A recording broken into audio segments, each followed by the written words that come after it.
Sveiki žaliai balti, Kauno Žalgirio futbolo klubo podcastas grįžta ir grįžta su naujomis idėjomis, su naujais žmonėmis. Aš Lukas, šalia manęs kolega Nedas, kurį irgi matysite prie futbolo šiek tiek daugiau. Ir be jokios abejonės, kaip mes pradedam su podcastu, čia turi būti klubo prezidentas Mantas Kalnietis. Labą. Turėsim naujienų, turėsim smagių dalykų. Ir tų smagių dalykų jau turėjom. Kauno Žalgiris pirmą kartą istorijoje tapo Lietuvos futbolo čempionu.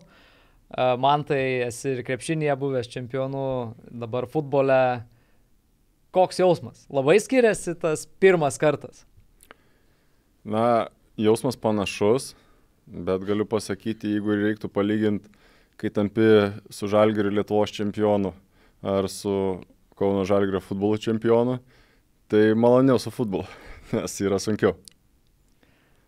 Tas ėjimas buvo netrumpas ar ne, keletas metų, bet irgi dabar po to finalo, net ne po finalo, bet po tų rungtynių su Vilniaus Žalgiriu, irgi televizijai kalbėjai ir tokią frazę pasakei, kad reiks dar laiko priprast, kad čempionu gali tapti net ir pralaimėjęs rungtynės. Tai ar jau apsipratai su ta mintim, nes realiai čempionų titulą Kauno Žalgiris užsitikrino sėdėdamas ant sofų iš esmės, nes artimiausi konkurentai pralaimėjo savo rungtynes, vėliau jau šventė suplanuota, komanda pati pralaimi, bet vis tiek tą titulą įteikia.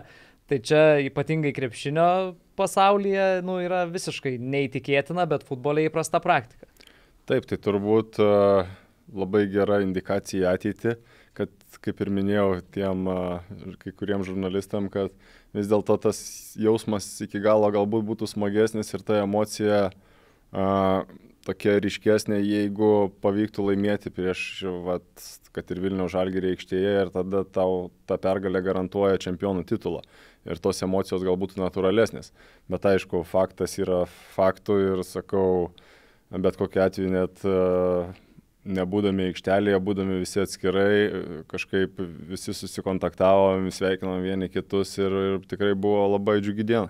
Tas laukimas to čempionų titulo, kaip ir minėjai, ar ne, yra tas, atrodo, norisi jau iškovot laimėjus, laukiant tų rungtynių, kad jau šiandien laimim, šiandien galim tapti ar ne čempionais, bet turbūt, kai nesi tapęs komandoj, aš čia iš savęs šneku, man jau buvo, kad kuo greičiau, nesvarbu, sėdėsim namie, užsitikrinam rungtynėse, bet kuo anksčiau. Man irgi toksai buvo dėl to, kad jau artėjant sezono pabaigai, aplinkiniai žmonės, ypatingai futbolo pasaulyje, kurie domisi daugiau, tai nežinau jau nuo kada turbūt mūsų visus čia kartu pradėjo sveikinti. Ir tu nenori vis prisileisti tų minčių, nes tai gali persidėti į komandą ir toks, kaip supranti, kad tai atrodo lyg ir neišvengiama, bet mums patiems viduje visiems daugiausiai baimės, kad nedaug dieve kažkas atsitiks tokio netikėto, kad mums išslys, kai jau visi deda tą karūną. Tai toksai buvo laukimas ir ypatingai tas savaitinis ciklas, kai būdavo tarp rungtynių, tai labai tokio nerimo būdavo, kaip mes čia sekančias rungtynės sužaisim. Tai jautėsi ne tik tai pas mus, jautėsi ir pas žaidėjus, ir pas trenerius, kad kaip neatsipalaiduot, kaip likti ten tame savo režime, savo futbole, kurį mes demonstravom visą sezoną, kad nedaug dėjo neišslystų. Tai tokios patirties geros įgavom. Nedas yra anksčiau dirbęs Šiaulių futbolo akademijoje, vis tiek turi ir kontaktų, ryšių. Aš įsivaizduoju, kituose miestuose irgi jau buvo girdėti šitas, ar ne, kad sveikina Kauno Žalgiris su tuo titulu, kad jau čia čempionai ir panašiai. Tai jo, aš manau, buvo tas ir gerokai dar anksčiau. Ir tiek vasarą jau visi matė tą Kauno Žalgirio formą ir kažkiek tas titulas buvo uždėtas ir anksčiau. Man ir priminė apie Šiaulius, man irgi įsiminė tas vienas momentas, kai sezono pradžia dar buvo. 4. lygtais turas. Gitarė. Ir jo, Gitarių stadione, ir ten yra ta tribunėlė šalia vienų vartų, kur mažesnė. Ir ten tu sėdėjai, Darius, keli Šiaulių žaidėjai. Taip. Ir sezono pradžia buvo tokia, kad pirmos rungtynės, prieš Dainavą Pergalytę 3-1, antros prieš Džiugą pralaimėjimas, trečios prieš Riterius lygiosios ir 4 prieš Šiaulius ir po pirmo kėlinio 2-1 Šiaulių naudai. Ir vis tiek jau kažkokie panašumai su praėjusiu sezonu, kad dar nebus vėl kažkokia čia panaši sezono pradžia. Ir išlygino tada kauniečiai rezultatą 2-2 ir 77 minutę po Fedės perdavimo Benčeibas muša įvartį. Ir Fedė prabėga pro tave ir aš sakiau tau, man, tai aš tau sakiau. Ir man tas, tu paraliais varyk žaisti, taip lietuviškai išvertus. Tai nebuvo sezono dar tai pradžioj, kad blemba kažkas vėl kartojas čia. Kažkiek buvo, bet aš atsimenu labai ir spaudoje, aš irgi tikrai skaitau tos apie futbolo straipsnis, nes apie krepšinį praktiškai nieko nebeskaitau.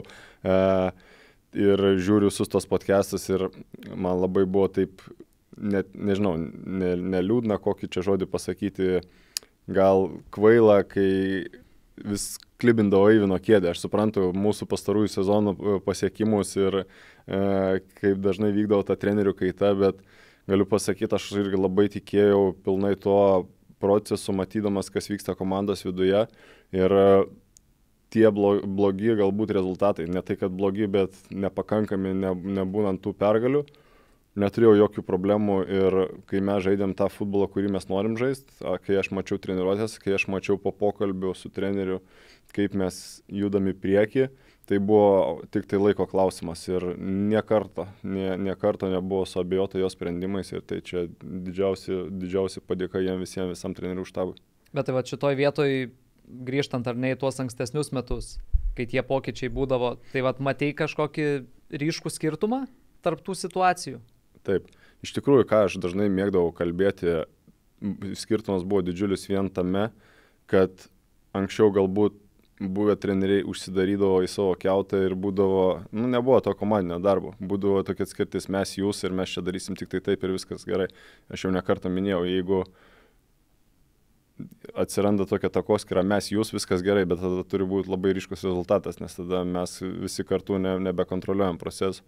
O čia mes labai padarėm kažkokių tokių, manau, gerų žingsnių, išsigrydinom, kaip mes norim žaisti, kaip mes norim atrodyti ir jeigu turim geresnių žaidėjus, aš visą laiką akcentuoju, mano toks noras yra, kad šitas klubas būtų bent jau A lygoje, tas dominuojantis, atakuojantis ir mes negalim saugotis, mes negalim, be abejo, su protinga ta būti rizika pamatuojama, bet aš labai patenkintas, kad mes išmetėm tą tokį, sakau, lietuviško mentaliteto futbole saugumą kažkokį, ar tai atsargumą, ar kažkokį rezultato saugimą. Ne, mes galim praleisti įvartį, mes galim kartais, kaip Lukai tikrai atsimeni, Gargžduose nelaimėti rungtynių, bet jeigu mes mušam 26 kartus į vartus, tokių nelaimė atsitiks vieną kartą. Apdaužom visus virpstus, kersinius. Taip, bet tai atsitiks kelis kartus per sezoną ir long terme tu vis tiek laimėsi tą čempionatą.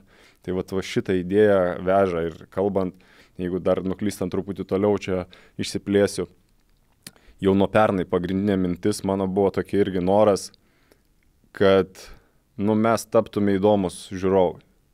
Kad ateitų, jeigu mes tapsime įdomus žiūrovam, tai mes tapsime įdomus ir medijai, mes tapsime įdomus ir partneriam. Ir tas būtent pernykštis pirmas mūsų bandymas, mes su Gargždais lygtais pusfinalį darėm, ar ne, pirmą kartą, kai žmonės atėjo į stadioną. Tai va toks gausiai. Ne pirmą kartą, bet gausiai. Taip, ta prasme, kad gausiai atėjo į stadioną. Ir man buvo toks labai didelis nusivylimas, kad žmonės išėjo iš stadiono tokie nusivylę ir kai mes galvojom, ar jie grįž dėl to, kad mes žaidėm tokį futbolą, kuris, netraukia žmonių. Tai yra jo vienas dalykas, kad tu pralaimėjai, tai čia viena, bet nežaidai. Taip. Realiai jokių progų, nieko. Taip. Ir pats skaudžiausia, kad yra tų žmonių, kurie ateina pirmą kartą. Ir jie tai nutikė, kad tai, jeigu čia dabar tai buvo, tai reiškia, čia neapsimoka eiti, nes tai bus ir dar sekančias 3, 4, 5 rungtynės. Jo, būtent tai sakau, taip šių metų buvo tikslas toksai strateginis, kad ateitų žmonės, jie po truputėlį grįžta į stadionus, aišku, čia reikės irgi labai ilgo įdirbio, bet man atrodo, mes turim visus įrankius, kad jiem tai taptų rutina ir jeigu jie ateis, jeigu bus tas rezultatas, bet čia, kaip sakiau, vieną kartą perfrazuot Šaro knygą, laimėti neužtenka, mes turim Lietuvoje, mes turim dominuoti, mes turim spausti, mes turim kurti progas ir aš kai girdžiu stadione tuos, žinai, ten po kokių gerų, tai va tas yra kaifas, dėl ko žmonės ateina žiūrėti futbolą, niekam neįdomu, jeigu mes ginsimės. Jo, čia visiškai galima pritarti ir šiemet galima ir statistiką pagarsint. Per 34 rungtynes A lygoje esam rezultatyviausia komanda su 64 įmuštais įvarčiais. Tai čia gaunasi beveik po 2 įvarčius per rungtynes. Namuose ypatingai Dariaus ir Girėno stadione ten buvo serija, kai be 3 net neišeini įmuštų. Tai čia jau toks, kur ir žiūrovui smagu ateiti tikrai. Emocijas gali pajusti. Tai vat, žinai, baigiant šitą temą, sakau, vat, kas pavyko, kad dabar esam tikrai visi viena komanda ir sutarę, kaip mes žaisim. Būtent šitaip. O jau ten taktiniai dalykai, čia yra trenerių daržas ir jūs ten varykit, kaip jums ten išeina. Galim pereiti prie tos linksmosios dalies ir to čempionų vakarėlio. Minėjai man tai, kad buvo gan sunku ar net ten atsiribot nuo tų kabinamų medalių ir panašiai, bet mes vis tiek viduje jau planavomės ir šventę ir skaičiavom, kada čia galim užsitikrinti, kada jau kažką paruošti. Kaip iš tikrųjų yra sunku, kai tu nežinai tos tikslios datos ir organizuojant, gerai, organizuojam čia, bet gali čia dar nebūt, tada reikės ten, žiauriai sunkus tas procesas, tai va kaip tu tą matėjai iš šono? Taip, tai vėlgi irgi pirmą kartą patirtis ir tie organizaciniai dalykai, kad kada švęst, kur švęst, ar reikės švęst. Ir tas visas organizacinis dalykas turi būti sudarytas, tai turėjom planą A, planą B, kelis scenarius, paskiau tas scenarius susiaurėja, lieka turbūt pagrindinis ir jau paskutinę savaitę žinojom, kad ką darom. Tos rungtynės su Vilniaus Žalgiriu, po kurių jau žinojom, kad turėsim tą taurės įteikimą, turėsim medalius, šventę, virš 4000 žmonių stadione. Ir jau ne pirmi metai A lygoje, ne tik A lygoje, bet apskritai daug kur futbole būna taip, kad jeigu komanda užsitikrina tą titulą ir tada turi žaisti jau tas rungtynes, po kurių bus apdovanojimų ceremonija, tikrai yra daugybė pavyzdžių, kur tas rungtynes pralaimi. Bet ką mes ir kalbėjom, ar ne, po tų rungtynių su Žalgiriu, kažkuria prasme apmaudu, kad pralaimėjai ir tą titulą gavai po pralaimėjimo, bet iš esmės žiūrint į komandos žaidimą nebuvo taip, kad komanda atėjo ir nežaidė, nes jau čempionai. Realiai 60 minučių buvo, pasakysiu drąsiai, vienpusis eismas. Būtent, Luka, aš lygiai taip pat jaučiausi po rungtynių. Aišku, norėjusi laimėtos čempioniškos nuotaikos būtų dar galbūt geresnės, bet aišku, po 5 minučių turbūt jau aikštelėje vėl viskas sugrįžo į tą čempionišką ritmą. Bet mintis irgi buvo, aš mačiau prieš rungtynės, kad Chebra atėjo laimėti, kad treneriai spaudė, kad mes turim vėl žaisti tą savo futbolą ir, kaip pasakyt, nesinorėjo, bet įvyko taip, kaip nenorėjom, kad įvyktų rezultato prasme, bet pats futbolas, aš po pirmo kėlinio irgi atsidariau statistiką, tai ten buvo vienu vartu ta statistika. Ir tas futbolas, jeigu kartais mes ir neįmušam įvarčių, bet tos kūriamos progos, vėl kartojas tą patį smūgį į vartus, žiūrovom tinka, žiūrovai mato, kad tą energiją, norą, azartą ir jau jie patys supranta, kad kartais galbūt ir nepasiseka. Ką irgi sakiau, 4000 žmonių stadione, šiemet tą lygoje turim vidurkį virš 2000 lankomumą. Kiek džiugina šitas skaičius? Aišku, dabar sezoną užbaigsim VDU sporto centre 2 paskutinės rungtynės, natūralu, kad tas vidurkis pakris, bet apskritai, prieš sezoną iš esmės išsikėlėm tikslą, kad tų žmonių stadione turi būti ženkliai daugiau nei ankstesniais metais, bet kokiom priemonėm. Ir iš esmės pavyko tą padaryti, palyginus su pernai metais, jeigu dabar čia akimirką, tą lankomumą turim 4 ar net 5 kartus didesnį vidurkį. Tai taip, pirmiausiai tai čia padėka savo pasidėkok už nerealų darbą. Bet jeigu dar taip plačiau žiūrint, manau, kad tai buvo, kaip ir kalbėjom, vienas iš pagrindinių, nepaisant rezultatas tų strateginių tikslų ir mes tą turim tęsti, mes turim dominti ypač jaunąją kartą tuo futbolu ir patys esat buvę užsienio stadionuose, matot, kokia yra kultūra tose šalyse, koks komandos palaikymas, kokia rutina, nes ten, sakykime, jeigu sekmadienis yra, vieni eina į bažnyčią, kiti į futbolą ir tu esi įpratęs prie to, nes tavo darė tai tėvai, seneliai. Ir nesvarbu, koks yra oras, ir beje apie orą, tai aš dar vis kreipsiuosi ir prašysiu ir jūsų podcastuose, ir kitų podcasterių. Pasakykit žmonėm, blemba, kad ateitų į stadioną ir suprastų, kad ten stadione nėra taip pat šalta kaip lauke. Jūs turit stogą, jūs turit aplinkui užuovėją ir tikrai normaliai apsirengus galima būti, džiaugtis to futbolu ir mėgauti savo komandos pergalėm.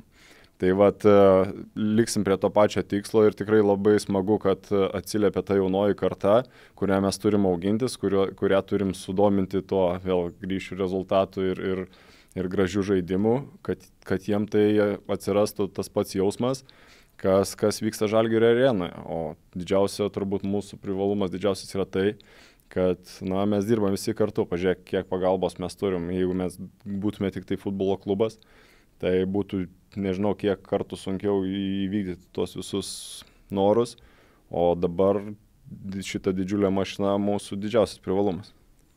Užsiminė apie tą jaunąją kartą, tai Nedas buvo vedėjas ne kartą toj mūsų fanų zonoj prieš rungtynes, kur turim Dariaus ir Girėno teniso kortuose. Kaip tu matai tą jaunimo įsitraukimą, nes ten ypatingai per tas jau mūsų didžiasias rungtynes, tai vaikų srautai?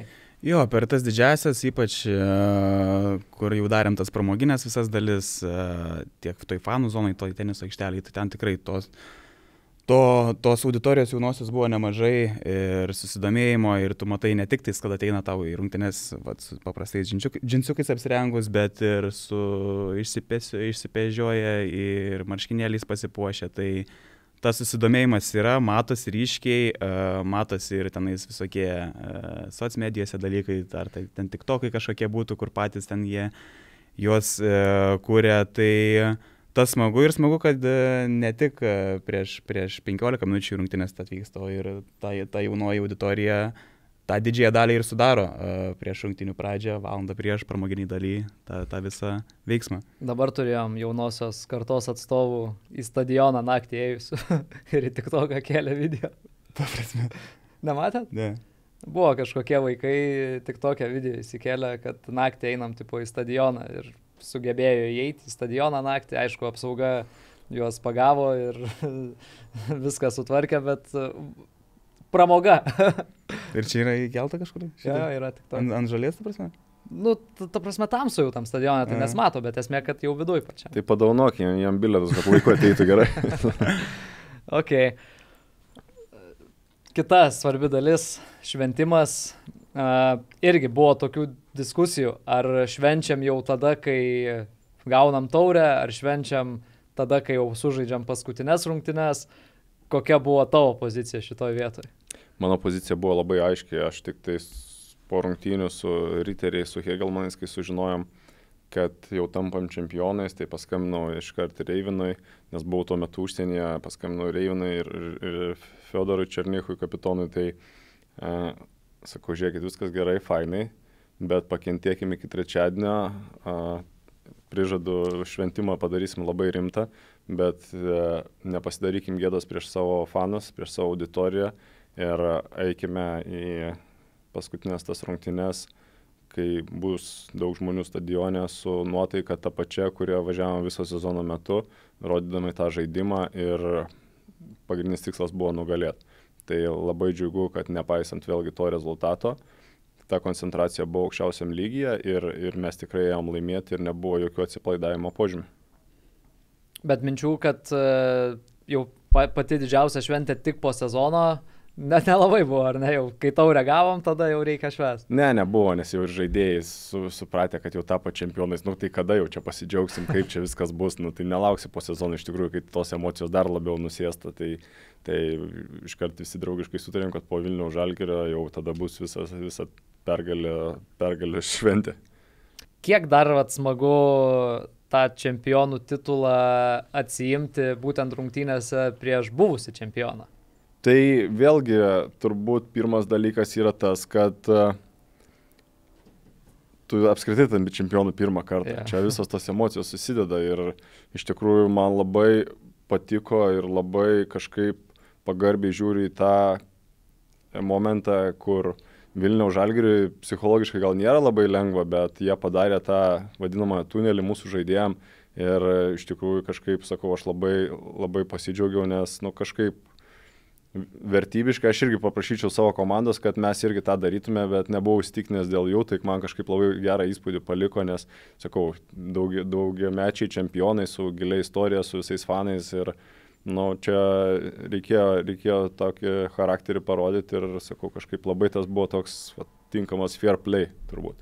Norėjau apie grįžimą į Žalgirio areną pačią. Eurolygos rungtynėse prieš Bolonijos Virtus per ilgą pertrauką futbolo komanda buvo apdovanota, pagerbta tiksliau, prieš visą areną. Kaip pačiam smagu grįžti į areną, matau ir aikštelės vidury ir mojuoja vieniem ir kitiems, smagu jau nebe su krepšinio komandos, su futbolo, tai jūtas tas šiek tiek pasididžiavimas, ne? Taip, jūtas ir tie visi pažįstami žmonės, nežinau, dešimtmečius, kurie yra toje arenoje, jie nelabai keičiasi ir ten ir draugų, ir pažįstamų per tiek metų užsimezgusių tų draugyšių. Tai labai smagu ir tie žmonės, ypatingai su kuriais bendrauji, jie žino, ką tu darai ir labai džiaugiasi, kai sekasi. Tai toks buvo, tai ir vienam pamojuoti, ir kitam, ir pasidžiaugti, kad pavyko ir sakau, man kažkaip jaučiasi, kad kuo toliau, tuo labiau mes daromės ne tai, kad krepšinis futbolas, o tiesiog mes esam toks vienas darinys. O tas labai fainai, nes ir mūsų žaidėjai, būdami aikštelėje, aš pats juos stebėjau, kad padarė įspūdį tiek sėdint, kad ložėje jie kartu žiūri tas rungtynės, tiek paskui mes praeidami sumušam rankom su visais krepšininkais, tai tada Paulius Jankūnas kiekvieną iš jų pasveikina. Tai jautėsi vėlgi toksai dar jausmas, kad jau krepšininkai po rungtynių pertraukos nori grįžti į aikštelę, o mes dar nenorim iš jos išeiti. Toks ir su fanais, ir pamojuoti, ir toks labai fainas jausmas ir kad tik tai daugiau to būtų. Ja, šiaip fainai, kad ir po viso to taurės iškelimo, po pagerbimo ir patys žaidėjai, ir visas stafas kartu pas boisus nuėjo ir dar kartu pasidžiaugęs savo tą, kaip tą vikingų vadinamą skanduotę. Šiaip čia gera vieta, kur kad pažįstame ar ne, mato, ką tu veiki. Aš manau, kad čia yra geras momentas paruoštam klausimui. Prie to pačio, jo. Čia, man atrodo, pirmai tinklalaidai gavom ir pirmą klausimą iš tavo puikaus bičiulio. Įrašė jis tavo video klausimą, tai aš tau gal paduosiu telefoną.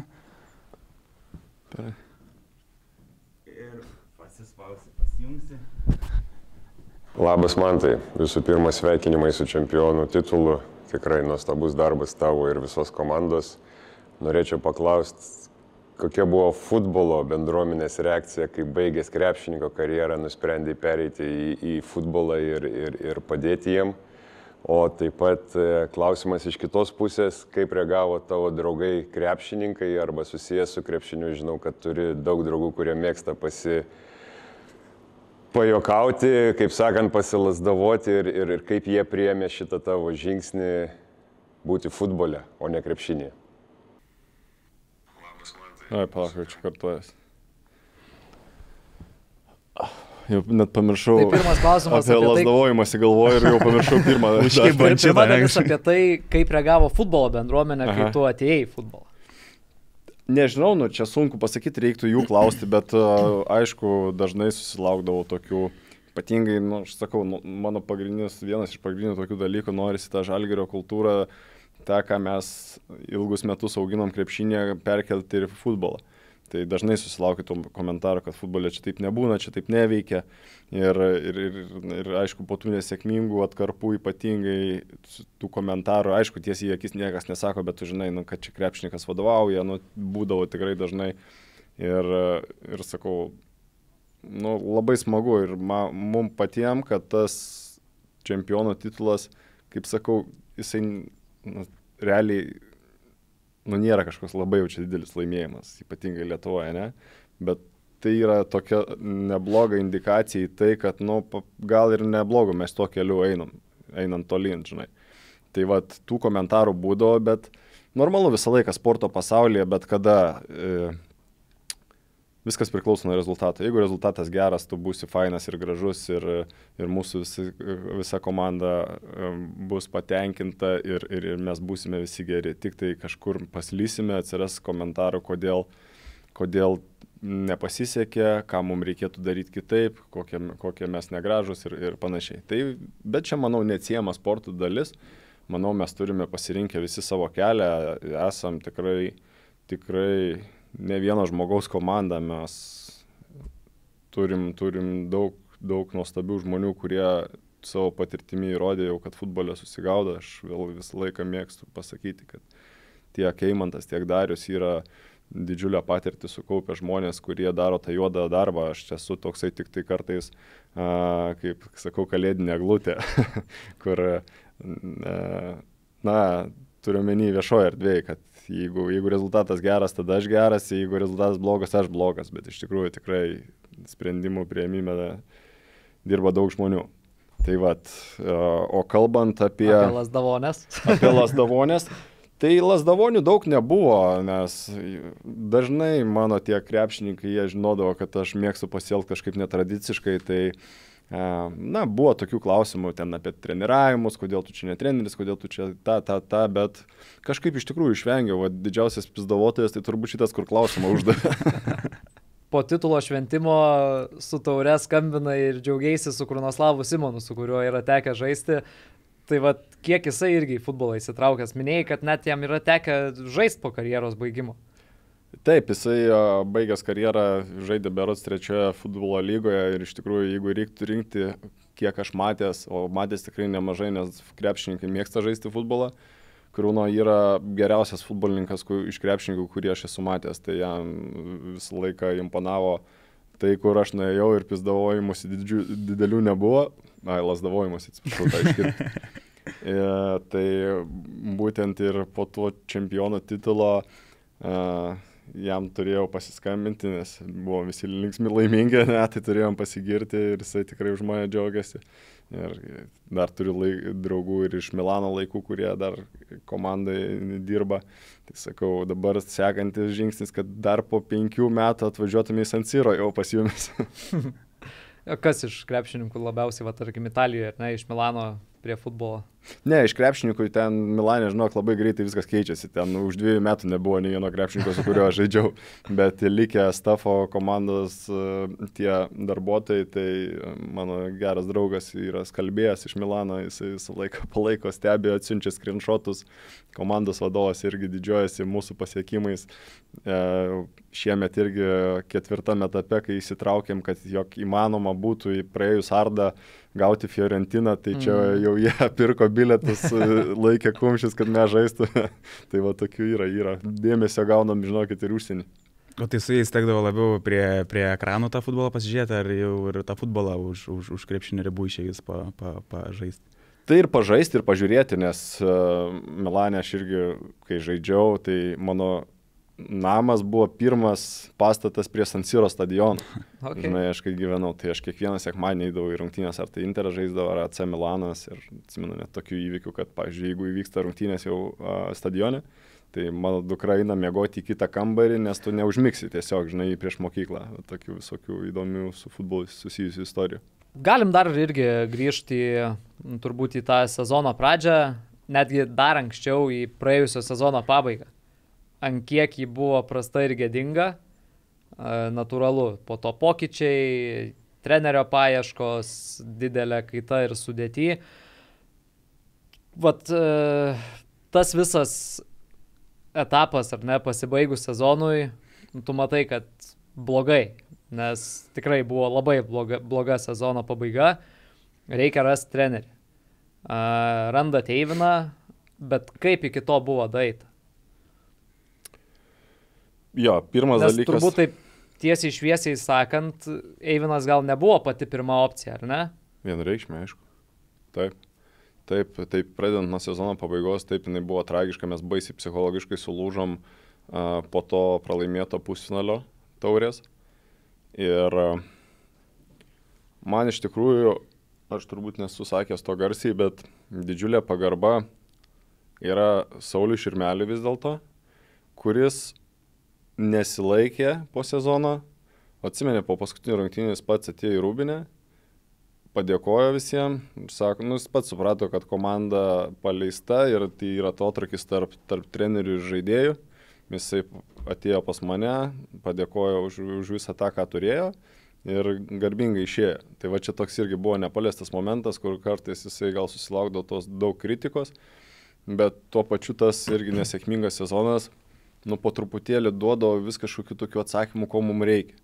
Tai su vienu būdavo per griežtai, tai su kitu per treneriu galbūt per laisvai. Ir po truputėlį tokie, sakau, atsakymai lindo, kokio būtent profilio trenerio reikia. Ir dar jau vėliau pradėdami ieškoti ir komplektuoti to sezono sekančią komandą, be abejo pradėjom nuo trenerio ir buvo, nežinau, pokalbiai jau, taip sakykim, tokie rimti, kur liečia apie filosofiją ir panašiai su kokiais 3 žmonėm turbūt. Ir aš, kaip pasakyt, jauti, kad, vat ne iki galo taip. Ir tada kažkaip grįžo Eivinas pasikalbėti, nes jisai bet kokiu atveju mes jį matėme toliau komandos štabe, jis turėjo kontraktą kaip asistentas. Ir aš atsimenu, mes su Eimantu prisėdom su juo tiesiog pasikalbėti. Ir prieš pokalbį turėjom tokią mintį, kad pabandom link užvesti. Ir Eivinas pats ėmėsi iniciatyvos. Kad, kaip čia bus, kas čia vadovaus, su kuo aš čia turėsiu dirbti. Ir mes taip aptakiai kažkaip irgi šnekam, nes kol kas irgi to tikro varianto neturėjom. Ir jis sako, bet yra dar vienas variantas, žinai. Kas čia? Sako, aš tai pasiruošęs. Ir nuo to prasidėjo. Tas užkabino, tas nuoširdus toks pokalbis pasiruošęs ir jis pradėjo pasakot. Ir tas mūsų atsisėdimas prie stalo virto turbūt kokių vos ne 3 valandų pokalbių, žinai. Ir esu jau minėjęs, kad taip šaudai tos klausimus, jisai atsako tikrai nuoširdžiai ir esu jau minėjęs, kad, žinai, turbūt šitą kaip jisai pasakė, kad Hebra, tai pagal tai, kas čia vyksta, jums tai kas? Rizikuojat. Jo, sako, čia ne jūs rizikuojat, nes mes išreiškiam tokį, Eivinai, tu be patirties, kaip tu čia susitvarkysi, mums žiauri rizika. Jums rizika, sako, o man kokia rizika? Aš 10 metų kaupiau patirtį, turėjau čia kelis variantus silpnesnėse komandose, jų atsisakiau ir dabar aš einu ant tos kėdės, ant kurios tie treneriai kas 2 ar 3 per sezoną pasikeičia. Tai sako, jūs mane pakeisit ir viskas, o ką aš darysiu? Ir toks irgi buvo žiauriai fair atsakymas, kai tu nepagalvoji iš to žmogaus pusės, kaip jisai rizikuoja. Ir be abejo, tai nebuvo tai vienintelis, kad dabar čia šitas sakinys nulemtų, bet mes kalbėjomės apie tą viziją, apie tą, kaip mes čia dirbsim, ką darysim. Ir iš tikrųjų po to pokalbio, sakom, važiuojam. Čia buvai šitą ir viešai minėjęs, kad iš esmės davėt treneriui laisvę atsisakyti tų žaidėjų, kurių ar ne po praėjusio sezono nereikia. Ir net ne tai, kad nemaža, bet gan didelę įtaką daryti šio sezono pasirinkimam žaidėjų. Tai vat kaip su Eivinu šitas darbas vyko. Tai galiu pasakyti. Nes Darius, mūsų sporto direktorius, jau realiai vėliau prisijungė į šitą poziciją. Taip. Tai Eivinai dabar galėčiau pasakyti, kad jeigu būtų Darius prieš sezoną, tai jis nebūtų gavęs tiek laisvės.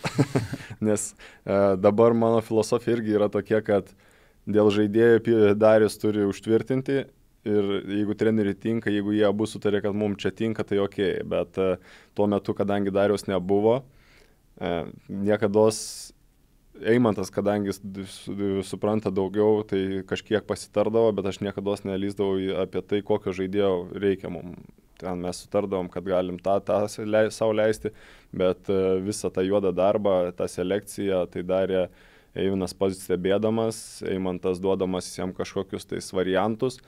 Ir tai Eivinas tiek atsirinkęs tuos žaidėjus, su jais kalbėdavosi, juos, negaliu sakyti, gal kai kuriuos ir įtikinėdavo, bet pokalbiuose bandydavo jiem įdėkti, ko iš jų norės, kad tai bus konkurencija, kad mes žaisim taip ir taip.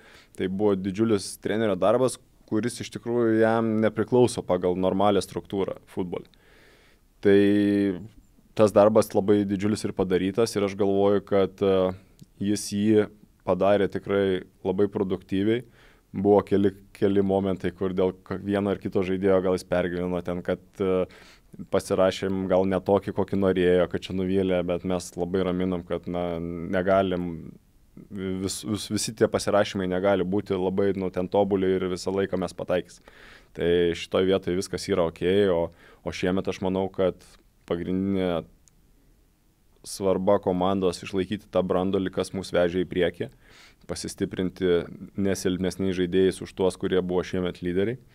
Ir dabar Eivinas yra jau ne vienas, jie dirba su Darium ir ne tik tai su Darium, bet ir visa asistentų komanda. Tai tas krūvis kažkiek mažės. Dar kalbant apie tą komplektaciją, aš atsimenu, kai prieš metus įrašinėjom irgi tinklalaidą, tu net ir buvai užsiminęs, kad kaip iš tikrųjų yra sunku į Lietuvą privilioti tuos geresnius žaidėjus, ypatingai tada dar tais metais nežaidėme Europoje. Ir tu dar išsireiški, kad ne tik, kad kokias mes sąlygas turim, bet apskritai kokios jos yra Lietuvoje. Tai šiemet jau turėjom Europos kortą, kad dalyvaujam UEFA turnyrų atrankoje. Ar matei, kad tai keičia kažką, tuos žaidėjus prisikviečiant? Kažkiek keičia ir galiu pasakyti, kad po truputėlį gandas toje Europoje nuvilnyja, kad Kauno Žalgiris gali pasiūlyti tikrai neblogas sąlygas sportuoti, gyventi, būti čia šitos organizacijos dalimi ir tai persideda iš agentų, tai persideda iš žaidėjų iš lūpų į lūpas ir galbūt jeigu be kažkokių rekomendacijų porą metų atgal tas žaidėjas nebūtų ryžęsis priimti tą sprendimo, dabar jis jau pradeda galvoti kitaip. Ir po truputėlį, sakau, šitie dalykai, kuriuos mes kūrėm tvariai aplinkui komandą, ne pačio atlyginimo galbūt ta prasme, bet visko, ką mes turim aplinkui, jau duoda vaisių ir sakyčiau, net nemažai dabartinių žaidėjų sako, kad, norisi būti čia dėl to, kad čia yra fainai, čia yra sukurta gera atmosfera, čia yra sukurtos palankios sąlygos ir dabar ypatingai ta čempionų lygos korta visus, kaip pasakyti, skatina toliau tęsti tos pradėtus darbus, nes jie turbūt supranta, kad pajėgesnėse lygose žaidžiant, tu negausi tų šansų pasirodyti tuose europiniuose turnyruose, o čia jisai yra labai neblogas. Dabar ta čempionų lygos, sakykime, korta gal net ir finansinius kažkokius aspektus gali nusverti. Tai čia vėlgi priklauso nuo žmogaus ir mes visą laiką kalbėdami klubo viduj sakom, kad nenorim šauti dabar čia labai 7-myliais žingsniais kažkur. Mes turim eiti tvariai po truputėlį kažkur pridėdami aplinkui vėl dar tas geresnės sąlygas sukurdami komandai, bet nebus viskas labai fainai. Bet kokiu atveju kažkada mes krisim vėl žemyn. Tai norisi, kad mes 2 ar 3 laiptelius palipę į viršų nukristume kažkur vieną ir paskui vėl liptume. Nesinori, kaip aš vėl turbūt neišvengiamą visą gyvenimą grįžinėsiu prie krepšinio, kai atsimenu būdavo tie pavyzdžiai, jog koks nors Rusijos oligarchas pasiema maišą pinigų ir meta ir bando kovoti tenai su kiečiausiamis komandomis, kurios tvariai savo struktūrą statė ten dešimtmečiais. Tai būtent tokiu principu ir vadovausimės mes, kad po truputėlį kelti tą žaidėjų lygį, žaidėjų irgi galiu visiems viešai pasakyti, kad nebus labai stipriai didinami kontraktai. Jeigu jūs norite geresnių sąlygų, jeigu jūs norite čempionų lygos, jeigu jūs norite visos tos atmosferos, ką mes turime aplinkui, tai tas irgi yra įskaičiuojama į jūsų atlyginimą. Irgi jau taip nenueinant nuo tų komplektacinių dalykų, užsiminėm apie Darių, ar ne, kad pagaliau atsirado organizacijų ir sporto direktorius, ar ne. Irgi tų pasirinkimų, aš įsivaizduoju, buvo ir daugiau, ar ne, bet galiausiai irgi prieita prie Dariaus. Tai irgi esi jau kažkiek kalbėjęs viešai, bet dar ir mūsų publikai. Tai situacija labai paprasta. Turėjau, aš nežinau, kokius 3 gal 4 pokalbius, nes su potencialiais tai sporto direktoriais. Ir jie jau turėjo to darbo patirties ir ką mes kalbėjom, kad nesąmonė ir negali klube nebūti jo, nes pamatėm, kokie dabar ypatingai, kai jis atsirado, kokia didelė jo reikšmė yra. Bet būnant pasiruošimo stovykloje pernai Kipre, aš jau atvažiuodamas į tą Kiprą kelis kartus esu nugirdęs tiek Dariaus, nes kadangi jisai buvo buvęs futbolininkas, ar ne, tiek trenerių pokalbius. Ir aš matau, kad jie diskutuoja vienam lygyje. Jie diskutuoja apie tokius labai smulkės detalės, to žaidimo epizodus, kurie bet kuriam nebus suprantami. Ir po truputėlį aš stebėdamas treniruotės ateidavau prie Dariaus ir paklausdavau, tokius mėtydavau kabliukus, paklausdavau ar tą, kaip tu čia manai. Ir jis labai taip atsakinėdavo, sakau, su tokiam detalėm, kur aš pats ne viską pagaudavau. Bet man tie jo atsakymai davė supratimą, kad galbūt čia ir yra tas žmogus, kuris galėtų mus toj sporto srity tempti į priekį. Ir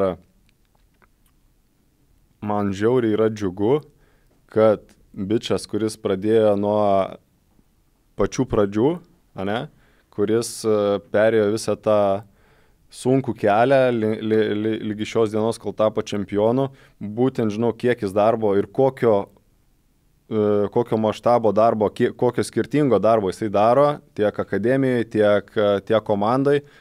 Tai manau, niekas labiau nenusipelnė tos pozicijos negu jisai, nes aš pats žinau, kad tu jo gali pasitikėti 24 valandas, jis tuo gyvens ir padarys viską, ką komandai reikia. Tai čia taip pat sudarėm ir kitas dalykas taip pat su Eimiu. Jisai tik tai mažiau apdainuojamas, nes jisai tas visiškai toks pilkasis kardinolas, kaip galima pasakyti, kur viską suderins, viską padarys, sustatys ir tada mėgausis tyliai savo darbą. Tai čia tie du žmonės, kurie viską gali atiduoti klubui ir daugiau. Ir pabaigiant ties komplektaciniais dalykais, turėsim vėliau dar keletą klausimų iš mūsų žiūrovų ir sirgalių. Žiemą irgi plačiai nuskambėjęs perėjimas, ar ne, Romualdas Jansonas į Kauno Žalgirį. Ir lygiai taip pat skambiai jau vasarą po Europos Jansonas į aukščiausią Portugalijos lygą. Tai tas pusmetis, ar ne? Turėjom jauną talentingą žaidėją, gera pradžia, atrodo vėliau toks lyg ir pasėdimas ir galų galiai jisai išvažiuoja į dar aukštesnį lygį, ar ne? Turėjom prieš tai pavyzdžių, Armandas Kučys, Artūras Dolžnikovas. Tai vat vėl, kiek yra smagu, kad ką ir norėjom, ar ne, kad Kauno Žalgiris būtų ir ta platforma ir jauniems žaidėjams. Tai va kiek smagu, kad vėl pavyko tą padaryti. Ir bendrai apie Romualdą. Kaip tu matei tą jo pusmetį, kurį jis praleido čia pas mus Kaune? Nes žinau, kad tikrai ne viskas buvo rožytėm. Taip, tai turbūt su visais tie, kurie išvažiavo, ne viskas buvo rožytėm. Bet labai džiugu, kad tie jauni žaidėjai, kas yra normalu, jie labai greit, kaip sakau, užsikaifuoja nuo kažkokio dėmesio rezultato ir tada pradeda galvoti, kad jie yra geri. Tuomet reikia įsijungti, nes aš pats irgi tą praėjęs, aš irgi kažkada taip galvodavau. Ir su jais reikia kalbėtis, daug dirbti, įrodinėti, kad, hebra, mes nesam tas klubas, kuriame jūs turit visą karjerą būti. Dėja šiai dienai kol kas ne. Aš tikrai nuoširdžiai noriu, kad tie visi jauni žaidėjai mus prauktų ir išvažiuotų ir užsidirbtų didesnius kontraktus, žaistų pilnuose stadionuose prie 50 000 žmonių, bet jiem irgi reikia suprasti ir kas yra pagrindinis mano toks darbas su tais jaunais žaidėjais, kad jie suprastų, kaip reikia elgtis. Aš iki šiol iš tikrųjų esu labai dar nepatenkintas tuo visų požiūriu jaunimo. Ir, kaip pasakyti, man labai norisi, kad mes pradžioje juos išauklėtume kaip žmonės, kaip sportininkus, o paskiau tik kalbėtume apie futbolą. Nes iki futbolo labai toli, jeigu tu nesusitvarkai galvos. Aš šiemet jau esu porą kartų skaičiavęsis ir čia ne tik tai apie jaunimą. Mes pavyzdį žaidžiame kažkur rungtynės ir priešininkai nori tempti laiką, kad, eitų ant lygiuoja, jau nuo pirmo kėlinio. Ir mes įsiveliame tą. Mes nesuprantam tokių elementarių dalykų, kad mums nereikia irgi voliotis, kad mums nereikia kalbėti su teisėjais, kad mums nereikia tempti laiko tada, kai mums jo nereikia tempti, kai mes nepasiekę savo rezultatą. Mums nereikia kritinėti ir vaidinti. Tokie paprasti dalykai, kur labai net nebijoju tie skautai, kurie turi daug patirties, stebėdami tos jaunus žaidėjus, labai atsižvelgia, kaip tu elgiesi, tavo elgiesi. Nes tokių futbolininkų jie stebi daug. iš įvairių šalių.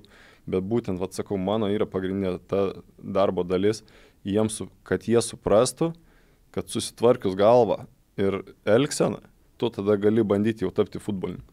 Tai labai smagu, kad ir Romualdas, ir prieš tai Armandas ypatingai turbūt, kad aš kai pamačiau, kaip būdavo pas mus, pas jį tokių bėdų, up and down, ne? Ir aš jam palinkėjau išvažiuojant, kad, sakau, tau svarbiausiai dabar tavo elgesys, nes tenai tu tiek šansų negausi, aplink tave bus daugybė žmonių, kurie tave galės pakeisti. Ir aš atsimenu, stebėdavau jo tas rungtynės tiek konferencijų lygoje, tiek Slovenijos čempionatai, ir aš matau, kad čia kitas žmogus. Jau atėjo tas supratimas, kad jeigu aš įsidirbinėsiu, už manęs yra eilė, kas nori. Ir sakau, aš net nebejoju 100% įsitikinęs, kad jo tie įvarčiai, tie sėkmingi pasirodymai buvo vien dėl to, kad atsirado tvarka galvoje. Kai tvarka galvoje, tu jau gali galvoti apie futbolą. Tai su Romualdu irgi yra panašiai ir aš labai linkiu, nors ne visi kartais mane supranta, kad tai yra pamatas tam futbolui. O kaip tas mokymasis vyksta, ta prasme, tas išauklimas to jauno žaidėjo? Ar tai būtų kažkokie pokalbiai su komandos psichologu, ar tai būtų būtent kontaktas su tavimi, ar tai tiesiog savaime tau, ar iš kapitono atėjimas, ar pačio tavęs? Tai, žiūrėk, buvo ir tų pokalbių, ir ne vienas, ir ne du, būna ir prie komandos, ir būna atskirai, ir būna ir kaip ten tas taikomas, ne, vieną kartą duodi meduolį, kitą kartą bizūną. Tai tokių visokių ir pasiekmes. Dabar nesiplėsiu, bet dabar irgi yra toks, kaip pasakyti, jeigu žmogus nejaučia pasiekmių ir visą laiką tik kalbėsi, tada per vieną ausį įeina, per kitą išeina. Tai žmogus turi suprasti ir jeigu jisai protingas, priema tas pamokas ir po truputėlį keičiasi, ką mes norim. Tai turbūt šitas dalykas, o bendrai paėmus, tai vėlgi grįžtant prie jaunimo, gal dabar dar nesakysiu bendriau, ką norim padaryti. Ką norim padaryti būtent jaunimo srityje, kad juos edukuoti, auklėti ir būtent sustatyti va šitus tokius vertybinius Žalgirio dalykus ir tada galima statyti futbolą ant to. Gerai. Dar su Jansonu irgi. Jau Romualdą medžiojo net ir prieš Europą ir Taip. Europos metu. Tai šitas irgi buvo, ar ne, kad kol mes Europoje, tol niekas niekur nevažiuos, ar ne?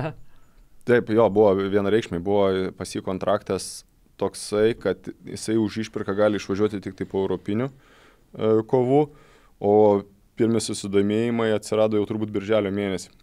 Tai ne tik tai Portugalai, buvo ir daugiau komandų. Ir buvo tokia, dabar galiu atvirai pasakyti, buvo tokia jam dobelė ir atsimenu, mes buvom pasikvietę, sudarėm jį pokalbio, nes tikrai buvo, kaip pasakyti, toksai... Mintimis jau kažkur. Mintimis kažkur, o mums čia reikia žaisti Europą. Tai mes tiesiai atvirai sakėm, Romka, padėk mums čia Europai ir tu gali važiuoti. Nes jeigu tu čia įsidirbinėsi, tavęs laikysim ir tu niekur nevažiuosi. Bičas paėmė, susitvarkė, tik viskas ten padėjo keliose rungtynėse, nes čia ne tik tai, kad mums reikia pagalbos. Sakau, tu dabar įsivaizduok, tave stebi, kaip tu elgiesi, kaip tu žaidi, o tu čia kažkokius kaprizus tai rodai. Gal tai nebuvo kaprizai, bet tiesiog, jisai mintimis buvo kitur ir nebuvo susikoncentravęs pilnai čia. Ir aš kažkaip labai džiaugiuosi dėl jo, kad tas pokalbis padėjo. Jisai parodė visai savo kitą tą kūno kalbą paskutinėse rungtynėse ir viskas okei, išvažiavo. Bet būtent apie tos dalykus aš kalbu, kad bet kokiu atveju, jeigu tu nori išvažiuoti, tu negali išvažiuoti prieš išvažiavimą. Nes labai greitai tas klubas, kuris tavęs nori, sakys, blemba, mes visai netokį įstebėjom, mes visai netokį jo norim, pažiūrėk, jisai ir šitaip gali elgtis. Tai turi būti tas profesionalumas iki galo, padaryk darbą, tada ir rasim visi kartu sprendimą ir galėsim visi pasidžiaugti. Ir šiaip čia įdomus toksai dalykas, ne visiems tikrai žinomas ir apskritai gal viešai nėra apie tai kalbėta, bet kiek iš tikrųjų klubai užsienio įdeda darbo, kad tą žaidėją stebėtų. Aš čia, galim irgi papasakoti. Ir klubai tą daro netgi viešai, o kiek dar daro neviešai. Pavyzdžiui, mus visą šį sezoną net kelis kartus kreipėsi Lenkijos klubas Rakov, sako, atvažiuoja mūsų skautas ar galima jam suteikti vietą stebėti rungtynes. Sakom, bet jie tokią atsiuntė tiesiog užklausą, kad atvažiuoja skautas. Galvoju, tiesiai šviesiai paklausim, o ką stebėsit? Tai jie tiesiai šviesiai, mes atvažiuojam stebėti Romualdo Jansoną. Mums sako, jis yra įdomus, mes norim jį stebėti. Tai jie buvo gal, kiek patys kreipėsi, kokie 4-5 mačai. Tiek lygoje, tiek Europoje. Tai dar sakau, kiek yra tokių, kur jie tiesiog... Mes nežinom patys dar. Kur jie atvažiuoja ir tiesiog nusipirko bilietą ir savo sėdi tribūnoje ramiai ir žiūri. Tai va irgi, koks yra tas procesas tų didesnių negu mes, taip. Ir va, ką tu kalbi, tie jauni žaidėjai, jie net nesuvokia, ant kiek jie yra stebimi, žinai. Ta prasme, kiekvienas jų ten tas gestas kažkoksai, ar tai teigiamas ar neigiamas, yra analizuojamas. Taigi vis charakterio savybės išsiklausinėja apie tave iki smulkmenų. Tai kiekvienas tavo išsijungimas, kur galbūt atvažiavo tave stebėti, gali nubraukti tavo tą kitą karjeros statelę vien dėl to, kad tu buvai nepasiruošęs. Ir vat, sakau, tą sunku suvokti, nes mes dažnai net nežinom, kiek žmonių tave stebi. Gerai, pereikim dar prie to irgi, ką ir po tų rungtynių su Vilniaus Žalgiriu kalbėjai, tai yra europinės kovos, ar ne?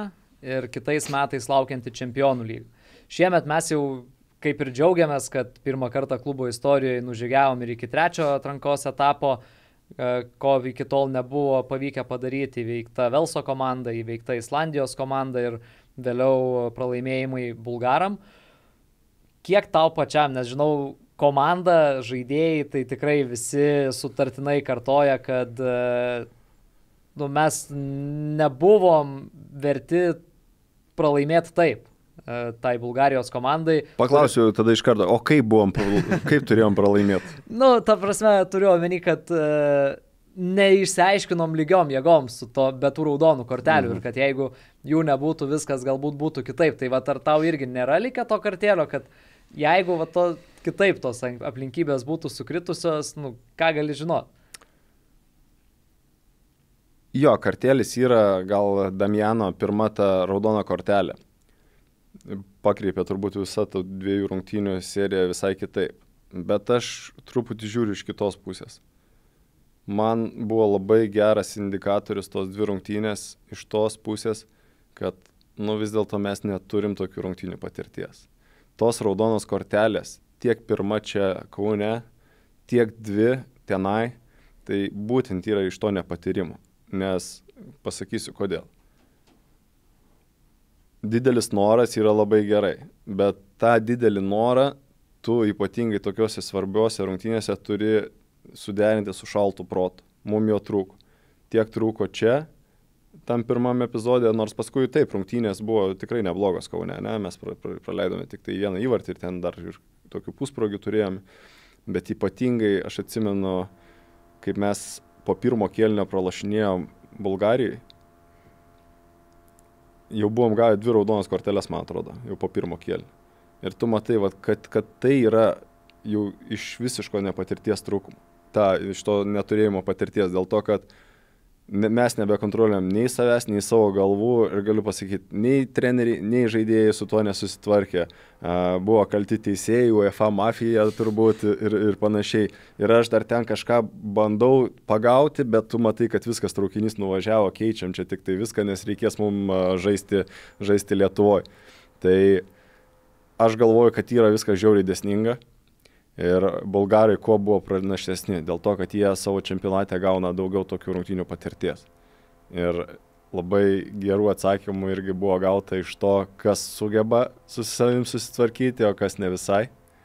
Ir dar vienas turbūt toks tikslas kitų metų, ką jau šiemet padarėm Rygoj, kad kaip įmanoma daugiau gautume tokių rungtynių patirties, kur gaunam skūrą. Nes Lietuvoje dažnai mes diktuojam sąlygas, o mums žiauriai reikia, ypatingai prieš europinį turnyrą, kad mes gautume spaudimo, kad mus atitarkuotų, nes čia A lygoj turime 3 sekundės priimti sprendimą, ten atsisukam, jau čia žmogus šalia ir viskas keičiasi. Vėl grįžtu LKL ir Eurolygą. Atsimenu, tu čia LKL su Žalgiriu žinai žaidi, ten po Eurolygos kažkur grįžęs. Nu, tu žinai, kad vis tiek laimės, įjungsi tą didesnį bėgį ir laimės. Eurolygoje tau niekas neduoda. Tai va čia irgi yra panašus dalykai. Vieni pasiruošę, kiti ne. Ir tų pajėgesnių varžovų, tų kontrolinių vėl ieškosim ar ne prieš sezoniniai stovykloj. Tai va irgi galima pirmiesiam mūsų žiūrovam išsiduoti, kad yra planas vėl rengti stovyklą šiemet, tiksliau ateinančiais metais, ateinančiam sezone ne Kipre, o Turkijoje. Trumpai man tai dabar kaip tik yra mūsų kolegos Eimantas ir Darius išvykę į Turkiją apžiūrėti aikščių, viešbučių ir panašiai. Kokia mintis, vat, kad ne Kipras, o Turkija?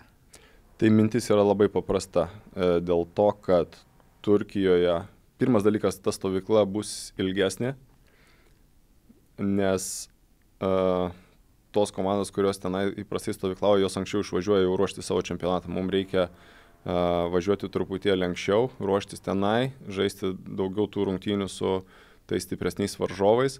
Ir va, kaip tu sakai, Darius su Eimiu dabar ieško būtent tų vietų, kur mes galėtume gauti geras sąlygas didesniam tam stipresniam varžovui gauti. Ir dar vienas dalykas, kas yra labai svarbu, nežinau kiek pavyks, bet labai džiaugiuosi irgi užmegzta draugystė su RFŠ klubu, jie mato mus irgi kaip gerą varžovą turbūt pasitikrinti per tuos laisvus rinktinės langus. Tai tikrai ieškosim varžovų, kad kažkas luptų ir mus. Gerai, manau galim pereiti prie žiūrovų klausimų, ar ne, Nedai? Jo, turim čia žiūrovų klausimų keletą, tai galim pradėti nuo šito, tai kurie iš komandos lyderių kitiems metams turi kontraktus? Kaip pasakyti, daug žaidėjų yra turinčių kontraktus, bet tuo pačiu pas labai daug ką yra ir išpirkos galimybė. Tai tokie mes esam ne visai kol kas žinantis tikros situacijos, bet gruodžiui artėjant bus daugiau aiškumo, ar kažkas ten naudosis tą galimybę. Bet yra iki tam tikrų datų, ar ne, iki kada juos gali kažkas išpirkti. Taip, tai mes esam pasiruošę, ypatingai su tai žaidėjus, kurių patys norim, mes esam pasiruošę planą B ir planą C, kas būtų, jeigu jo netektume. Ok, tada yra klausimas apie infrastruktūrą. Mantas Kalnietis vienoje tinklalaidėje pusė lūpų užsiminė, kad planuose yra infrastruktūros gerinimo planai. Ir kalba buvo ne apie treniruočių bazę, ar tai reiškia, kad yra planai Kaune turėti kokių 3000 vietų stadioną su stogu ir kelių metų bėgyje būtų galima to tikėtis? Atsakysiu trumpai, nes nenoriu dar veltis į kalbas, kol jos nevirsta kažkokiu realių dalykų. Ne, Kaune nebus 3000 vietų stadioną, o daugiau palikim ateičiai. Kurios pozicijos žaidėjų bus labiausiai ieškoma papildymui? Gerų žaidėjų visose pozicijose bus ieškoma papildymų. Tai be abejo esame išsigryninę, ko mums reikia, bet dar sezonui nesibaigus nesinori kalbėti ten konkrečiomis pozicijomis ar pavardėmis, nes būtent šitos paskutinės rungtynės irgi yra labai tokia medžiaga ateičiai tiek jaunimui kai kuriem pasireikšti, tiek tiem žaidėjim, kurie yra tokie ant klaustuko, pasižiūrėti, kaip jie save parodys. Kurie mažiau žaidė irgi, ar ne? No. Kokių pagrindinių dalykų reikia norint gana jaunam klubui suburti čempionišką komandą? Laiko. Kantrybės laiko, ne? Jo, kantrybės laiko suprasti, kas yra kas ir niekur greitai nevyksta, netik aš kažkaip labai taip greitais tapimais kažkuo. Kažkiek pasiekate savo konkurentų Vilniaus Žalgirio situaciją, pavyzdžiui, dėl jų dabartinių finansinių bėdų ir visokių kipišų sezono eigoje. Tai čia maždaug klausimas apie Vilniaus Žalgirį, ar dažnai tenka pasiekti šitą situaciją? Tai aišku dažnai, tai aš kaip minėjau jau prieš tai, aš seku viską, kas yra susijęs su lietuvišku futbolu ir be abejo ir seki ir tą situaciją. Tai nežinau, aš tai iš tikrųjų, kaip pasakyti, aš norėčiau, kad Vilniaus Žalgiris susitvarkytų savo reikalus. Aš jau kalbėjau ir su jų vadovais dabartiniais. Tai kažkaip man ko labai norisi, kad Vilniaus Žalgiris ir Kauno Žalgiris atitiktų Rytą Žalgirį. Ir sakau, mes niekad nebūsim draugai, bet būkim varžovai, nebūkim priešai. Ir jeigu mes kelsim vienas kitą tas klubas, Ir linkiu, kad ne tik tai jie, bet kad ir daugiau tų klubų. Tai tuo greičiau augs tas mūsų futbolas ir tuo geriau mes, tuo sparčiau mes tobulėsim ir bendras lygis turėtų kilti. Tai aš manau, kad ta sveika konkurencija, ta aikštelėje priešprieša tarp Vilniaus ir Kauno, tai yra labai sveika ir aš manau, kad Lietuvos bendram futbolui tai būtų žiauriai didžiulis žingsnis į priekį. Ar planuojate paleisti abonementus? Ne, abonementų neplanuojame paleisti, nes truputėlį nusvilome pirmą sezoną pernai, ne? Pernai sezoną truputėlį nusvilome dėl to, kad pirmas dalykas, ne visada dar pavasarinį futbolą galime žaisti Dariaus ir Girėno stadione. Antras dalykas, vasarą mus kažkiek riboja vykstantis koncertai, todėl mes negalime pasakyti žmogui perkančiam abonementą, kiek rungtynius galės išvysti stadione. O tai vis tiek įsiskaičiuoja į to abonemento kainą. Todėl nusprendėme, kad abonemento politikos kol kas atsisako. Aišku, šiemet vėl lyginant su praeitų metų pavyzdžiu, šiemet iki šiol buvo realiai, jeigu kalbant apie lygą, kur galioja abonementas, realiai buvo vienos rungtynės, tos antro turo Marijampolėje su Džiugu. Ir dabar užbaigsim 2 paskutinės VDU, o visa kita iš esmės, išskyrus Europą pirmojo etapą, visa kita pavyko šiaip ir į stadioną sutalpinti. Tai čia toks irgi, kur pernai jau matėm taip, dabar vėl gali žiūrėti kitaip, bet niekada nežinai, kas kitais metais bus jo. Ir tada mes, jeigu žaidžiam VDU, tai tikrai mūsų sirgaliai visi gali ateiti nemokamai tas rungtynės, bet būtent nenorim nuskriausti tų žmonių, kurie yra lojalūs ir nori tų abonementų, bet tada gaunasi taip, kad jie nukenčia bendram kontekste, jeigu mes nesugebam visų rungtynių sužaisti Dariaus ir Girėno stadione. Galbūt svarstate ieškoti jauno lietuvio puolėjo, atsižvelgiant į Romualdo Jansono ir Armando Kučio pasisekusius pavyzdžius. Nes turbūt taip bendrai apskritai visam pasaulio futbolo kontekste jaunas puolėjas visų pirma yra ta paklausiausia prekė, ar ne, kurios visi nori ir visi ieško. Taip, aišku, kad tai yra pagrindinis dalykas, kurio ieško visi klubai ir ypatingai Lietuvoje. Tik tai sakau, norisi tokių turėti, bet pas mus jie labai ilgai neužsibūna. Va čia yra dar kita medalio pusė, kad normalu, bet jie tobulėja, mes norim, kad jie muštų įvarčius, bet jie labai greitai išvažiuoja. Nors iš kitos pusės, nors ir 10 tokių duokit, jeigu jie važiuoja per mūsų klubą ir čia visiems gerai, ir mums gerai, ir tiem žaidėjams gerai, ir tada prisivilioti sekančius tos talentus irgi yra tampa lengviau, kai mes turim tų pavyzdžių. Stelmoką turim. Turim. Turim dabar, taip, būtent. Turim ir Stelmoką ir stebėm tikrai ir jaunesnių dar tų žaidėjų, ne tik tai puolėjų. Ir aš manau, kad tikrai tas darbas su jaunimu greitų metų tikrai taps ženkliai produktyvesnis ir profesionalesnis. Ar 2026 metais klube liks kartveliškas ir kolumbietiškas centro gynėjų tandemas? Kol kas negaliu atsakyti į šitą klausimą, nes vėlgi čia, jeigu gerai prisimenu, čia žinai, ne ką šį daugiau tų žaidėjų visų kontraktų, tų detalių neatsimenu, bet negaliu dabar atsakyti. Alda tikrai lieka. Šiaip šitas įdomus klausimas, bet net nežinau, ar apskritai esam kada apie tai pagalvoję. Ar nėra noro ar galimybių pakeisti komandos pavadinimą iš kabutėse Kauno Žalgiris į tiesiog Žalgiris? Nes dėl šito, žinau, anksčiau buvo problemų dėl vienos pasikėlusios ponios iš Vilniaus, bet jį jau tikėkime liko tik istorijos metraščiams. Užsienio futbolo forumuose dėl to pavadinimo yra daug painiavos ir pastebėjau, kad daugelis užsieniečių klubą vadina tiesiog Kauno, ima tą pirmą žodį. Jo.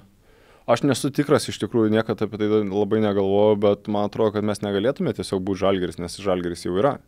Čia turbūt teisiškai. Teisiškai nepavyktų, čiagi buvo dar kiek reikalų, kad mes galėtume vadintis Kauno Žalgiris, ar ne? Tai aš manau, kad tai teisiškai būtų neįmanoma, nes įsivaizduokit, jūs pristatinėjom A lygos lentelę, Žalgiris pirmas, antras irgi Žalgiris, ir panašiai, žinai. Tai galvoju, kad nepavyks, jau teks būti Kauno Žalgiris, bet gerai, būkim Kauno Žalgiris. Tiek žiūrovų klausimų ir mes varom tada jau ir tą pačią paskutinę, tikriausiai tinklalaidės dalį. Tie, kas neminėjom niekur, prieš tai, kad turim ir užkadrinį balsą, tai Arnas sėdi prie mikrofono paruošęs savo rubriką. Valandą. Šiaip dabar dar gal grįšiu vieną klausimą atgal. Yra ta situacija su pavadinimu, bet vat, man klausimas yra, kaip tada Izraelis išsiskelbė, kur mes pats net atsimeni. Prieš savaitę skaičiavom, 4 Makabi yra. Jo, bet ten gaunas ten Makabi dar kažkoks priedas, tada tiesiog Makabi, man atrodo, kažkokie... Bet realiai miestai tik skiriasi. Ir visi Makabi. Ir Hapoeliai. Jo. Gerai, žiūrėkit, šitą aptarsim klausimą, bet negazdinkim dar.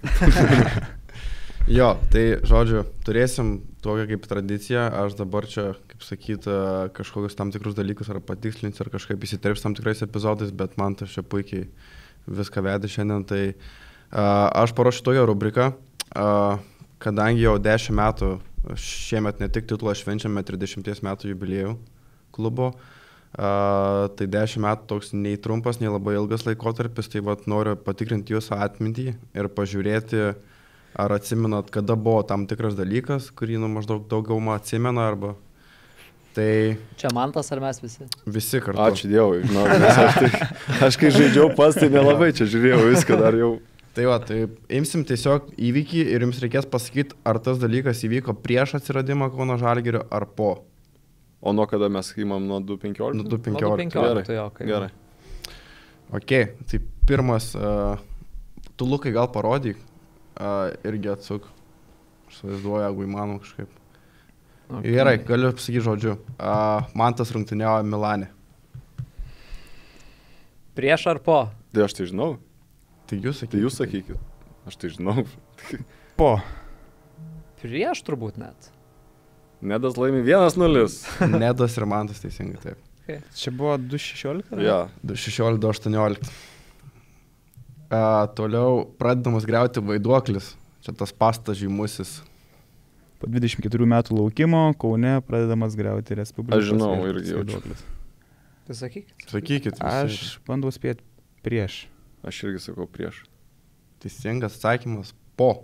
O, blem. O tu, Lukai, kodėl? Aš dar turiu nuotrauką. 16 metais pradėjo griauti. Ja, aš dar turiu nuotrauką ir žiauriai esu aфиgenas ir dar didžiuojasi, nes kai vyko Lietuvoje krepšinio čempionatas, tai turėjau sponsoriavimo sutartį su Nike ir buvo didžiulis plakatas ant viso to vaiduoklio, tai galvoju greičiau nugriovė, žinai.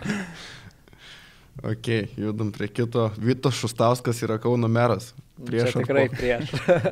Prieš. Ok. Toliau. Neimaras perėmė į PSG, turbūt garsiausias perėjimas to laikmečio, sakyčiau, arba 10-mečio. Po. Teisingai, 2017 metais. Ir įvedamas euras Lietuvoje. Tais pačiais. Nuo 2.15 sausio. Tai prieš ar po? Tai prieš.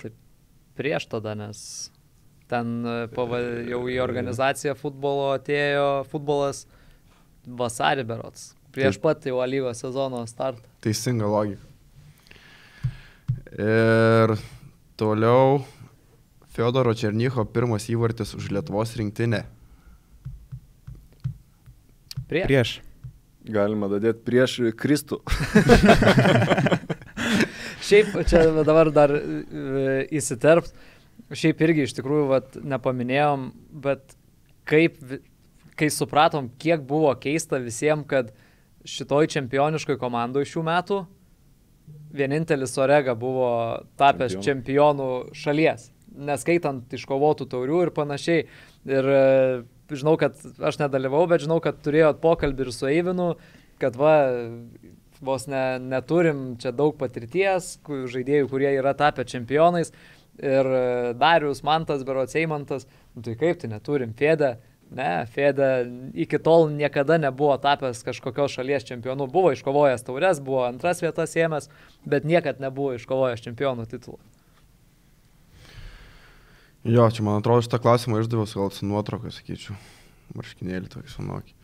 Jo, tai 2013 metais spalio 11 Fiodoras įmušė bero 7 minutę pirmą savo įvartį prieš Latviją ir laimėjo Lietuvą 2-0. Ir šitas momentas, Panevėžio žymioji eglė. Po turbūt, jo. Deja, prieš. Prieš? Tik 14, ne? 13. Jo. Okay. Miestuose atsiranda paspirtukai. Po. Teisingai, 2019 metai. Ir šitas momentas. Man tu kaip pavešk mane. Šiaip... Žmogaus jau galite pasakyti, kad emigravo į Rusiją. Čia dar nuotrauka ir Mikaitis prie kameros pažiūrėjo. O šitoj vietoj tau Fedė sakė šitą? Ne. Jau kai atėjom po tų jau išventimą į vakarėlį, Fedė stovis sako, flemba, sakiau, suveiksiu dviratį, kad prezidentas galėtų ką nors pavežioti. Ne, negirdėjau. Matyt, nieks negalėjo su dviračiu važiuoti tomis. Tai viskas tiek iš manęs šiandieną. Tai tiek turbūt iš mūsų visų šiandieną. Jo, tai tiek. Neturim pavadinimo tinklalaidai. Tai jeigu kažkas komentaruose ar kažkokių pasiūlymų turi, drąsiai pasidalinkit. Jeigu kažką iš jūsų pasiūlymų įsimesim, tai marškinėlių tikrai nepagailėsim ir su žaidėjų parašais čia per Mantą, per Luką suvaikščiosim greitai ir paderinsim. Tai duokit pasiūlymų, bandysim žvejot kažką. Ir aš atsiprašau visų, kurie jau bandė šitą, nes praėjusiais metais, kur podcastų keletą turėjom, lygiai tą patį bandėm padaryti, bet pamiršom. O aš tada galiu pasakyti, kad tiem žiūrovom, kurie mus stebės, kad jau nuo dabar ir ypatingai kitą sezoną bus daugiau tokių laidų ir užkrausi dabar spaudimą šitiem vyrukam dviem ir dar vienam tam, kur sėdi už kadro, kad daugiau turės stengtis, daugiau turės jūs linksmint, kad matytumėt viską apie Kauno Žalgirį. Bandysim. Darysim. Auregavą vakar pasikalbinom, pasidarėm. Klipuką vat jau matysit šiandien kažkokį intervą. Turim vieną šiaip mintį dabar, kur reikės pasikalbėti. Su Nedu vakar jau Luku kalbėjom. Tai paduok insaidą visiems. Tai dar nenoriu atskleisti. Gerai, viską pamatysit patys. Ačiū Mantai, ačiū Nedai, ačiū Arnai, ačiū visiems žiūrintiem ir iki kitų kartų. Čiau.